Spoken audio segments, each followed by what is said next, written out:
Hello everyone. Today we are going to discuss about the chapter Physical Fitness and Wellness of Physical Education for class 11th. My dear viewers, in this chapter we will discuss about the meaning of physical fitness, meaning of wellness, components of wellness and the components of the physical fitness.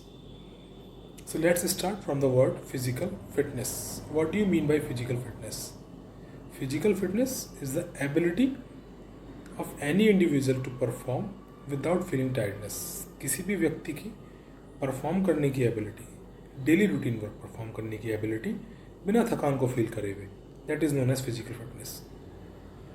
एक दिन की बात यहाँ करी जा रही है. ऐसा नहीं कि आप 10 दिन तक फिजिकल फिटनेस को अपने लेवल को मेंटेन करने के लिए या चेक करने के लिए लगातार काम करें फिर कहीं आप फिजिकली फिट नहीं है. नहीं, डेली रूटीन वर्क जो आपका है उस रूटीन वर्क को अगर आप बिना थकान को फील करे परफॉर्म करते हैं, that means you are physically fit.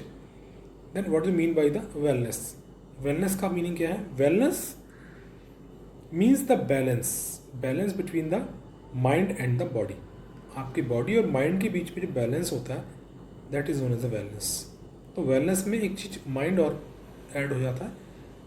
Physical fitness के अंदर सिर्फ और सिर्फ बॉडी के कंपोनेंट्स के बारे में ही बात करते हैं. हम क्यों डिस्कस करें? Why we are discussing these terms, physical fitness and the wellness. Physical fitness और वेलनेस की हम डिस्कशन क्यों कर रहे हैं? That means importance of physical and fitness and wellness.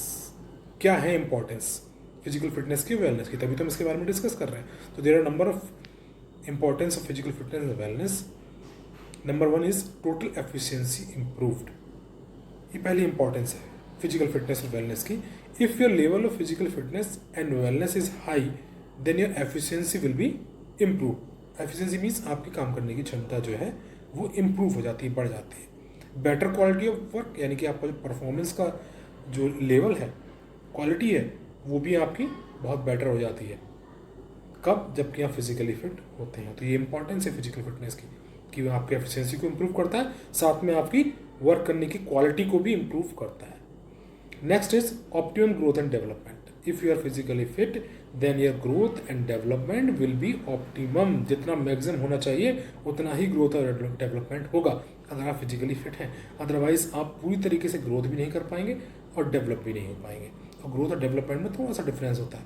दो वर्ड है, सेम लगते हैं आपको देखने में, लेकिन सुनने में भी सेम लगते हैं, मीनिंग भी सेम लगता है कि ग्रोथ हो रही है, डेवलपमेंट हो रहा है. Then what is the difference? Difference means growth is physically visible. आपको देखने में पता चल जाता है कि ग्रोथ हो रही है, आपकी हाइट बढ़ रही है, वेट बढ़ रहा है, that come under the growth. आप साइकोलॉजिकली कितना बढ़ रहे हैं. पहले कितनी नॉलेज थी, बाद में कितनी नॉलेज हुई. छोटे में आपको एबीसीडी आती थी, फिर आपने वर्ड्स को फ्रेम करना सीख लिया, फिर सेंटेंस बनाना सीख लिया, फिर आपने न्यूमेरिकल सीख लिए. धीरे धीरे आप डेवलप कर रहे हैं. विजिबल नहीं हो रहा. When you perform only then you can say that या यस यू आर डेवलप्ड, या you are developing. only on the basis of performance when you analyze or we analyze anybody else, उसको हम development कहते हैं. और growth जो होती है विजिबल होती है इसीलिए, और डेवलपमेंट जो होता है इनविजिबल होता है.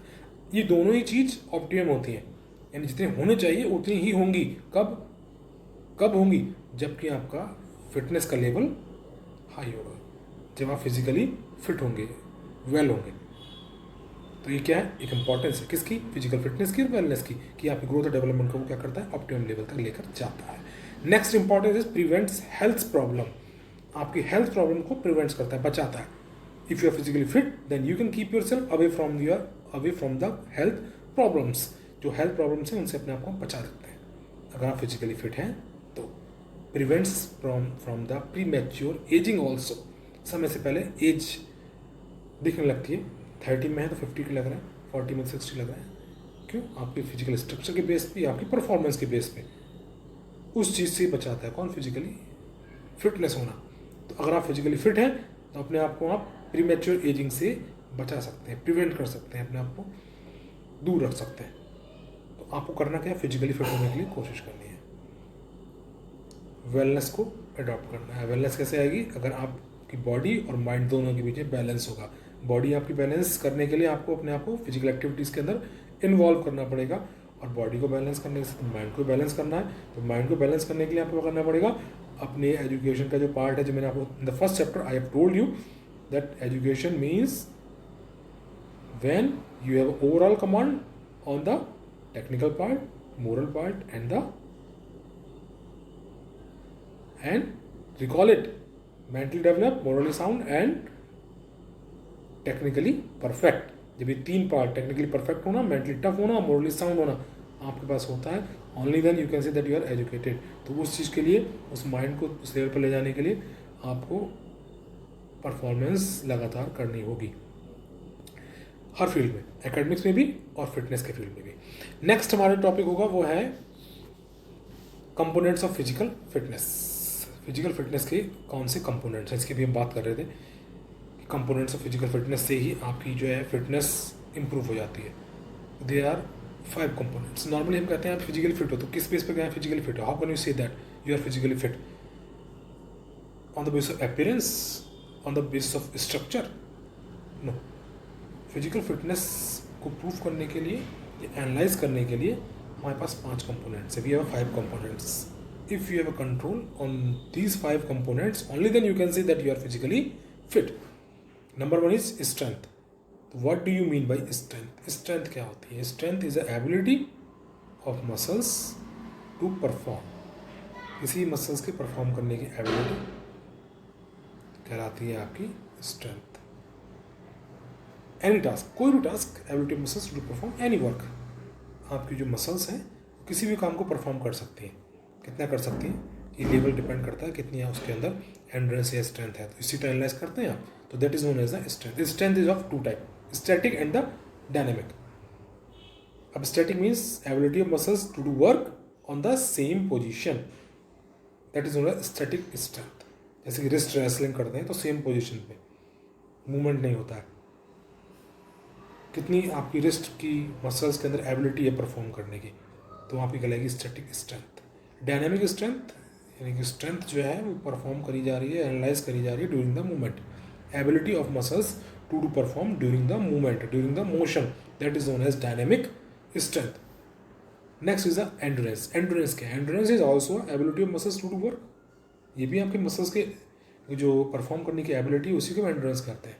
Then what is the difference? Difference is endurance is the ability of muscles to do work in the tired condition. एक वर्ड आउट हो जाता है यहाँ पर, टायर्ड कंडीशन में.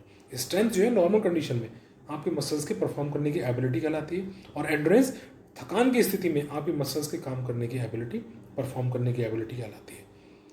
यानी आप जो है 4 से 5 घंटे काम किया, आपने किसी भी तरह का काम आपने जो भी किया, फिजिकली वर्क किया, आपने स्टडी की, रनिंग करी, जंपिंग करी, किसी भी प्रोफेशन में आप हैं उस प्रोफेशन को आपने, उस प्रोफेशनल के वर्क को प्रोफेशनली आपने पूरा किया. उसके बाद जब थोड़ी थकान आपको फील हुई, उसके बाद आप कितना और ज़्यादा काम कर सकते हैं, कितने और लेवल तक जा सकते हैं, that is known as the endurance. अभी जो एंड्योरेंस है, this endurance is of 2 type. ये जो एंड्योरेंस है it is of 2 type. One is aerobic endurance and the another one is anaerobic endurance. Aerobic endurance क्या होती है? Aerobic endurance means such kind of endurance in the presence of oxygen. This is kind of ability of muscles to do work in the presence of oxygen. Oxygen की presence में जो perform करती हैं muscles, उसे हम कहते हैं aerobic endurance. और एनारोबिक, जैसे आप पढ़ा होगा साइंस में, in the absence of oxygen. Oxygen की अब्सेंस में जो मसल्स के काम करने की एबिलिटी है, that is known as anaerobic endurance. Now next term is speed. Speed क्या होती है? Speed means ability of any individual to perform और to move as fast as he और शी कैन. किसी भी इंडिविजुअल की मूव करने की एबिलिटी, कितना तेज वो मूव कर सकता है, that is known as speed. अब जो स्पीड है ये, इसके 3 पार्ट होते हैं: reaction time, acceleration and the average speed. Reaction time का मतलब है how much minimum time you take to initiate. किसी भी काम को शुरू करने के लिए कितना मिनिमम टाइम आप लेते हो, कितने जल्दी आप इग्नाइट हो जाते हो, कितने जल्दी आप इनिशिएट लेते हो, that is known as a reaction time. Second is the acceleration, यानी कितने मैक्सिमम स्पीड तक आप उस काम को परफॉर्म करते हो. फॉर एग्जांपल रनिंग में आप 100 मीटर रन कर रहे हैं, 200 मीटर रन कर रहे हैं, 400 मीटर रन कर रहे हैं, तो कितनी जल्दी आपने इनिशिएट लिया, that is known as a reaction time. और कितनी मैक्सिमम स्पीड तक आपने रन किया, that is known as the acceleration. And third is the average speed. Average speed, as you know that speed is equal to distance upon time. तो इस फॉर्मूले से you can calculate the speed of any individual, किसी भी individual की speed को आप calculate कर सकते हो कौन से फॉर्मूले से, speed is equal to distance upon time. Simply आप यू कैन फाइंड आउट। तो इन 3 कंपोनेंट से मिलकर आप स्पीड को मेंटेन कर सकते हो और इम्प्रूव भी कर सकते हो। Next is a flexibility. Flexibility क्या है, what you mean by flexibility? Flexibility means ability to bend your joints और मसल्स, अपने मसल्स को बैंड या ज्वाइन करने की एबिलिटी, कितना बैंड कर सकते हो, कितना अपने जॉइंट्स या मसल्स बैंड हो सकती हैं, that is known as a flexibility. अब फ्लेक्सिबिलिटी इज ऑफ 2 टाइप, 2 तरह की होती है, passive flexibility and the active flexibility. Passive flexibility means whenever you bend yourself with the help of others, किसी और की हेल्प से जब आप बैंड करते हो अपने आप को, कोई भी आप योगा एक्सरसाइज कर रहे हो किसी और की हेल्प से, या स्ट्रेचिंग कर रहे हैं किसी और की हेल्प से, that is known as, that is the flexibility and of passive flexibility.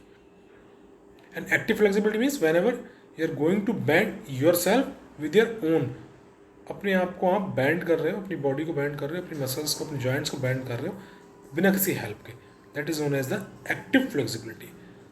And this active flexibility is also of 2 type. ये एक्टिव फ्लेक्सिबिलिटी भी 2 तरह की होती है, static and the dynamic. Static flexibility means on the same position, जैसे हमने बताया था पहले static strength on the same. Static means होता है हमेशा, जब भी स्टैटिक वर्ड आता है, the meaning of static means on the same position. तो static flexibility means whenever you bend your joints और your body on the same position, that is known as the static flexibility. And dynamic flexibility whenever you bend your joints or your body during the movement करते हुए, gymnast को आप देखा होगा running करते हुए आते हैं और रनिंग करते करते बॉडी को अपनी बैंड भी कर देते हैं, that is known as a dynamic flexibility. Next is a coordinative ability. What you mean by coordinative ability, या कोऑर्डिनेशन भी कह सकते हैं आप इसको, या इसको एगिलिटी भी कह लेते हैं। तो इसका मीनिंग क्या है? कोऑर्डिनेशन का मीन्स यहाँ पर है जो हमारे ऊपर कंपोनेंट्स हैं, strength, endurance, speed and flexibility, इनके बीच में आपस में कोऑर्डिनेशन होना। If you have a sufficient amount of strength, आपका अंदर स्ट्रेंथ बहुत है बट स्पीड स्लो है, तो आपका कोऑर्डिनेशन वीक हो जाएगा। जब कोऑर्डिनेशन वीक हो जाएगा तो फिटनेस कहीं ना कहीं अफेक्टेड हो जाएगी। स्पीड बहुत अच्छी है, स्ट्रेंथ बहुत अच्छी है, बट फ्लेक्सिबिलिटी नहीं है। If you don't have a sufficient amount of flexibility, even then you will suffer, तब भी सफ़र करेंगे, फिटनेस आपकी कहीं ना कहीं अफेक्टेड हो जाएगी। तो ये चारों ही कंपोनेंट जब आपस में कोऑर्डिनेट करते हैं, बैलेंस फॉर्म में होते हैं, strength, endurance, speed and flexibility, तो एक कोऑर्डिनेशन डेवलप हो जाता है जिसे हम कहते हैं कोऑर्डिनेटिव एबिलिटी। तो इसका भी होना बहुत ज़्यादा ज़रूरी है आपकी फिटनेस को मेंटेन करने के लिए, चेक करने के लिए और इम्प्रूव करने के लिए। तो these are the component of physical fitness. Next topics we will discuss the next video. Till then have a nice time, thank you.